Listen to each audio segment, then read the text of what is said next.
A diverse crowd of several thousand people gathered outside the Israeli mission to the United Nations to protest Israel's crimes. The protest included people from many different communities, including a group of anti-Israeli Jews.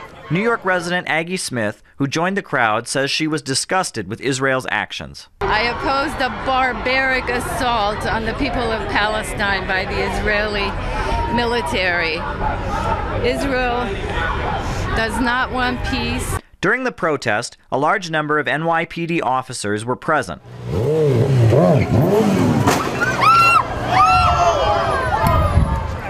At one point, officers blocked a man passing the rally on a motorcycle, knocking him to the ground and arresting him.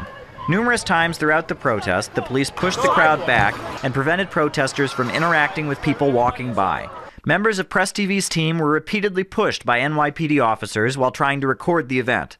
Protesters proceeded to march from the Israeli mission to the headquarters of News Corporation, the owner of Fox News in the U.S. and Sky News in Britain. The protesters feel that Western media coverage often blatantly sides with Israel. Yves Nabunko, who leads a group of Philippine university students, said he finds media coverage to be particularly biased and offensive. The mainstream media is very biased against the people of Palestine, and they're not projecting the resistance and the suffering of the Palestinian people.